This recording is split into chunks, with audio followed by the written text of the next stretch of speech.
7h32, on vous retrouve Jean-François Killy, votre invité politique ce matin. Carl Olive, député Ensemble pour la République des Yvelines. Bonjour à vous, Carl Olive. Bonjour, monsieur Killy. Carl Olive, Bayrou, c'est fini ? Ça, c'est une belle chanson. En tout cas, il est là, il est en place. Et j'ai envie de dire qu'il faut que nous soyons responsables. Moi, je vais vous dire... Je pense que sur le fond, M. Bayrou, il a complètement raison. Sur le fond, il n'y a pas besoin de sortir de Polytechnique pour s'apercevoir qu'avec 3 400 milliards, 66 milliards de charges de la dette, donc c'est-à-dire de remboursement d'emprunt chaque année, il faut faire quelque chose. Sur la forme, on a été surpris. Ça nous arrange pas les choses. Hein. Sur le terrain, encore une fois, on en prend, pardonnez-moi l'expression, on en prend plein la gueule parce qu'on dit mais comment vous mettez ce logiciel en place ? Et quelque part, les Français ont raison. Vous voulez dire quoi ? Ils n'auraient pas dû mettre ce rendez-vous du 8 septembre sur la table et peut-être laisser venir le débat à l'Assemblée nationale ? Alors, comme de toute façon à l'Assemblée nationale, chacun est dans son couloir et qu'encore une fois, chacun considère que le parti est plus important que le pays, l'Assemblée nationale aujourd'hui, j'ai presque envie de dire que c'est ingouvernable. Le général de Gaulle disait en 1958 que le Parlement était une machine à créer du désordre. On y est. Moi, j'aurais aimé, alors c'est facile de donner l'arrivée du tiercé, Jean-François Killy, après la course, mais j'aurais aimé que les Français peut-être soient saisis. Et qu'il y ait un référendum simplement pour dire on est dans un pays, c'est très très compliqué, est-ce qu'on est prêt à faire des efforts parce qu'il va falloir faire des efforts. Ça n'a pas été le cas, c'est comme ça. Vous auriez aimé un référendum sur la dette ? J'aurais aimé un référendum que les Français puissent se positionner en disant il nous faut être responsable et prendre des décisions qui vont être des décisions majeures. Parce que là, à l'arrivée, on ne sait pas ce qui va se passer. Moi, à titre personnel, par exemple, je suis contre les 2 jours fériés. Oui. Je suis contre le fait qu'on vienne encore saisir les pharmaciens, alors que pendant le Covid, pourquoi ? Les pharmacies, Jean-François Killy, c'est le dernier rempart des déserts médicaux. Vous avez un problème, avant d'aller chez le médecin, vous allez voir le pharmacien. Et il vous dit, prenez ci, prenez ça, et ça va aller mieux. Et ils ont bien raison. Donc moi, je suis contre cela. Et on va peut-être y revenir. Sur la fiscalité, je vais vous les dire, impôts. Je suis contre le fait d'aller taper aussi chez les retraités, parce que peut-être que vos parents, comme les miens, ont voulu travailler beaucoup plus pour gagner un petit peu plus. Et là, on s'aperçoit qu'on va aller les saisir au Donc des désaccords, mais vous soutenez François Bayrou. Carl Olive, parenthèse, sa sortie sur les boomers, elle vous a surpris ? Je pense que c'est une maladresse de forme. Et encore une fois, on parle des boomers, on parle de qui ? On parle des retraités. Moi, il faut arrêter de taper sur les retraités, d'arrêter de taper sur les classes moyennes. Ce sont des gens qui, tous les jours, se lèvent pour aller bosser, ou ont bossé pendant des années. Les retraités d'aujourd'hui, ce serait bien de faire juste un tout petit calcul. Le nombre de fois où il y a eu des arrêts de travail. Ces gens-là ont bossé toute leur vie. Qu'on arrête de les emmerder. On arrête de les emmerder, donc c'est une maladresse, vous dites, c'est une boulette de la part de François Bayrou. Oui, c'est une maladresse, encore une fois, c'est de la sémantique, c'est de la forme. Moi, je m'attelle plus sur le fond. Est-ce que je vais voter la confiance ? Je vais voter la responsabilité. J'ai voté la responsabilité. Vous serez peu nombreux, hein. Vous serez moins nombreux que les autres, hein. Je sais pas, vous êtes Jean-François Killy, vous n'êtes pas Madame Soleil. Donc on verra le 8 septembre. Non, mais c'est au gré des déclarations on verra le 8 forces septembre, en présence, Jean-François Killy. Moi, je ne vais pas donner encore une fois ce qui va se passer alors que vous pensez que dans les 10 jours qui restent, il peut y avoir un basculement, que le Parti Socialiste, ils ont déjà dit non, hein, c'est fait. Donc, si vous additionnez les bûchettes, c'est fini. Oui, on a une responsabilité. Les uns, les autres ont une responsabilité. Je pense qu'il faut que nous soyons plus que jamais responsables. En revanche, j'ai entendu le MEDEF, j'ai entendu la CFDT. C'est bien de se rappeler que nous avons des corps intermédiaires. C'est bien de se rappeler aussi que les maires de France peuvent servir à quelque chose. C'est dommage de s'en rappeler une fois que finalement on est à genoux. Carl Olive, vous êtes un député Ensemble pour la République. Vous soutenez le président Emmanuel Macron. Vous accorderez votre confiance à François Bayrou. Vous parlez de responsabilité. Édouard Philippe, le patron d'Horizon, a déclaré « Je crains que la dissolution soit inéluctable ». C'est dit par l'ancien Premier ministre. Oui, c'est dit aussi par Gérald Darmanin.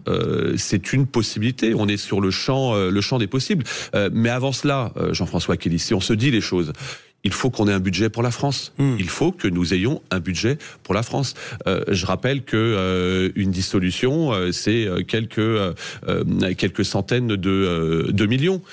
Une censure, c'est des milliards. Le fait de ne pas avoir de budget, c'est quelque chose qui serait catastrophique pour la France. La première chose que nous avons à faire, et on doit être responsable à l'automne, c'est d'avoir un budget. Un budget. Il faut qu'on ait un budget. Vous savez, l'an passé, à la même époque, on disait un petit peu la même chose. C'était le trouble, c'est la tectonique des plaques dans ce pays. À l'arrivée, il y a eu un budget. Sur le terrain, sur le terrain, on nous parle beaucoup plus de savoir comment le frigo va être rempli pour les Français qu'effectivement le fait qu'il y ait une motion de censure, une démission, une dissolution, une présidentielle anticipée. Que la tectonique des plaques à l'Assemblée nationale. Et les gens s'en fichent, vous diriez ?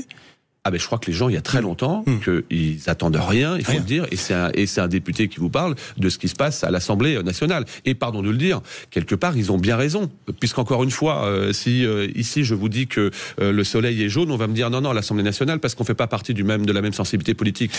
Carl Olive, vous avez cité Gérald Darmanin, il y aura le 8 septembre, si François Bayrou est remercié, s'il est obligé de partir, qui pour lui succéder à Matignon, selon vous ? Moi, je vais pas anticiper quoi que ce soit. Quel simplement, profil vous voyez ? Simplement, ce que je peux vous dire, c'est que vous parlez de Gérald Darmanin. Je pense que Gérald Darmanin est quelqu'un qui connaît les différents rouages. J'en veux pour preuve que il a été maire de Tourcoing, il a été au Conseil régional. C'est le ministre qui est là depuis 2017, mais surtout, entre guillemets, il a traversé entre guillemets les montagnes. Il est toujours parvenu à se hisser au sommet. C'est quelqu'un qui sait parler aux Français, à tous les Français. On va voir un tournant social.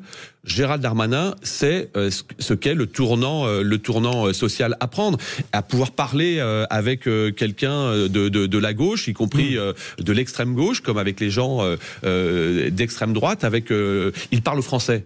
Il serait le profil, en cas de départ de François Bayrou, nous ne spéculons pas sur le départ de François Bayrou, mais il serait le profil idéal pour vous, parce qu'il y a ce côté social, vous dites. On a quelqu'un qui a été maire. Moi, vous savez, je suis très sensible pour celles et ceux qui ont été maires. On connaît les codes quand on a été maire. Gérald Darmanin, non seulement encore une fois, il a été maire, mais sauf à ce que je me trompe, il a été un grand maire de Tourcoing, il a été un très bon ministre de l'Intérieur, et c'est un garde des Sceaux qui fait bouger les choses. Sur le terrain, il y a 3 noms qui ressortent.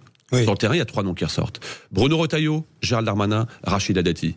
Voilà. Alors ça serait dommage de se priver de ces forces vives pour notre pays. Rachida Dati, qui est, on va dire, qui est adoubé par les Républicains pour Paris. Moi, d'abord, je suis très content que Rachida Dati reste la candidate plus que jamais pour reprendre cette ville de Paris, parce que c'est quelqu'un qui est engagé, c'est quelqu'un qui met ses actes en face de ses mots, et c'est quelqu'un qui travaille. Vous savez, le travail qui entraîne le talent, et le talent, la chance et la réussite. Moi, je suis très heureux de savoir que Rachida Dati a été investi par les Républicains, et qu'enfin on n'est pas une machine à perdre à droite que j'ai moi-même vécu. Allez, Carl Olive, vous avez évoqué le MEDEF. Vous avez suivi le débat de clôture hier aux universités de rentrée du patronat. 6 leaders politiques qui se sont affrontés, comme si nous étions dans un débat télévisé de 2027. Est-ce que ça n'est pas un peu fou de voir ce type de débat à 1 an et demi de l'élection ?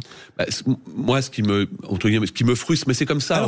Alors qu'on parle des 10 jours de François Bayrou. Oui, mais parce qu'on est dans une société de l'immédiateté, Jean-François Aquili, et si on se dit les choses, c'est que aujourd'hui tout le monde a les yeux, tous les politiques ont quelque part les yeux rivés sur 2027, là où les Français leur demandent simplement une chose. Mais on ne parle que de ça, vous êtes d'accord, on ne parle que de ça aujourd'hui, c'est le seul moteur. Moi, quand j'entends monsieur Bardella... Alors, je cite sa phrase, c'était la punchline, comme on dit dans le jargon, de monsieur Bardella, président du Rassemblement National. Il a dit, vous qui êtes féru de sport, ça va vous intéresser, Carl Olive, la France a peut-être les meilleurs joueurs du monde, mais elle est entraînée par des ânes.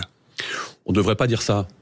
Par rapport au respect de la fonction. En revanche, ce que je constate, c'est que on a des joueurs qui sont excellents dans leur club, quelle que soit la sensibilité politique. Et vous voyez, je prends l'ensemble de l'Assemblée nationale. Mais ces joueurs-là ne veulent pas jouer ensemble en équipe de France. Pour la France. Donc quelque part, vous validez la citation de M. Bardella. Non, je ne valide pas la citation de M. Bardella, et j'ai pas attendu M. Bardella pour vous dire ce que je dis. Jean-François Aquili, vous connaissez un petit peu moi la manière dont je me comporte. Je suis moi, les autres sont pris, vous voyez. Mais ce que je constate, c'est que dans chacun des couloirs politiques, on a d'excellents élus politiques. Et moi, je ne suis pas pour tout jeter avec l'eau du bain. En revanche, ce que je constate, on n'est pas dans une culture de coalition, on n'est pas dans une culture du compromis. Et c'est bien dommage. Et qui le sont ? Les maires de France. on a moins d'emmerdes. Hein. Quand vous êtes autour d'une table de conseil municipal, quand il y a une bonne idée qui vient de l'opposition, on la met en place pour une seule raison, parce que elle est certainement bonne pour la ville. C'est ça qui nous intéresse. Vous y retournez à Poissy. Il y aura une campagne évidemment municipale. Oui, elle a déjà démarré. Vous y retournez? Je retourne aux élections municipales de Poissy. Poissy, c'est ma ville. J'ai du sang de la ville de Poissy qui coule dans mes veines. Je suis né là, j'ai grandi là, et il y a encore beaucoup de choses à faire. Parce que vous avez été maire 8 ans. Oui. On a été élu au premier tour en 2020 avec 75%. J'ai des désaccords de fond sur ce qui se passe actuellement. Mais en revanche, j'ai aucune frustration, j'ai aucune déception quelque part d'avoir été et d'être député de la nation, parce qu'être député de la nation, c'est quelque chose, et je veux mettre l'expérience que j'ai pu acquérir modestement au sommet de l'État, au service des Pissacaises et des Pissacais. Là-dessus, Carl Olive, qu'est-ce que vous dites de ce qui se passe dans nos institutions aujourd'hui? C'est un blocage total. Le député que vous êtes a envie de rentrer en mairie, de retourner chez vous, en quelque sorte. Qu'est-ce qui se passe à l'Assemblée? Qu'est-ce que le système est encore viable aujourd'hui? Parce que s'il y a une dissolution, on risque de se retrouver à la sortie avec les 3 blocs de nouveau, et ça ne marchera pas plus. C'est une bonne question, Jean-François Killy. Je pense qu'aujourd'hui, force est de constater que le pays est ingouvernable. Je pense qu'il va mettre vraiment un gros coup de pied dans la fourmilière. Et comment? Déjà, commençons par balayer devant notre porte. Nicolas Sarkozy souhaitait un conseiller territorial, la mutualisation, entre le conseiller départemental et le conseiller régional. On pourrait diminuer le nombre de députés, le nombre de sénateurs. C'est symbolique. Mais les couches du millefeuille, hein, c'est ce que ce que disait François Bayrou il y a 20 ans. Hein. Oui, mais quelque part, c'est ce qui se passe aujourd'hui, avec certainement moins de lois, peut-être moins de frénésie, mais encore plus d'efficience par rapport aux lois. Évidemment qu'on a dégraissé le mammouth, pour reprendre une ancienne expression, et puis remettre un logiciel, celui de l'autorité de l'État, dans toutes les strates de la société. La 5e République est-elle toujours d'actualité? Quand vous regardez au fond à gauche, Jean-Luc Mélenchon et d'autres parlent de 6e République. Vous êtes là-dessus, vous aussi? Les institutions doivent évoluer. Je pense que dans le champ des possibles, il ne faut pas s'exonérer de se dire s'il y avait une 6e République, le général de Gaulle, lorsqu'il prend les pleins pouvoirs en 1958, c'est exactement presque dans les mêmes conditions. Faut des étapes. Je dis pas qu'il faut une 6e République. Qu'est-ce qui doit changer en réalité? Je pense qu'encore une fois, c'est l'occasion de remettre un logiciel en place, avec peut-être un président qui soit moins omnipotent, remettre le calendrier législatif en place pour que chacun puisse avoir sa chance, et surtout que on ait encore une fois un logiciel qui soit un logiciel radicalement différent, et que on puisse quelque part prendre ses responsabilités, et que les Françaises et les Français soient pleinement associés à cela. Moi, j'aimerais qu'on n'attende pas les gilets jaunes, plus de consultations des Français. Oui, pourquoi pas. Et j'aimerais qu'on n'attende pas les gilets jaunes ou le 10 septembre, des crises, ou le 10 septembre. Ou le 10 septembre, exactement. Les gilets jaunes, la facture, elle s'est élevée à 16 milliards, Jean-François Killy. J'aimerais qu'on n'attende pas ce moment-là pour aller voir celles et ceux qui sont les fantassins de la République, en prise au quotidien avec la réalité, c'est-à-dire les maires de France. J'aimerais cela. J'aimerais qu'on puisse s'adosser beaucoup plus aux maires de France. Plus de démocratie directe, omnipotent, Emmanuel Macron, si je reprends vos propos. Il faut encore une fois avoir un président qui soit là pour la stabilité, et donner plus de responsabilités certainement. Ce n'est pas le cas de celui que vous soutenez? Ah, mais vous savez, moi je suis pas un député godillot. J'ai une relation d'amitié et de loyauté avec le président, mais le président, je lui dis pas ce qu'il a envie d'entendre. Je lui dis précisément ce que j'entends, je ressens, et ce que je pense. Alors on n'est pas très nombreux, il paraît, et c'est quand il y a des décisions qu'il prend et qui sont interrogatives, je me gêne pas pour le lui dire, voyez-vous. Et à ceux qui disent démission aujourd'hui?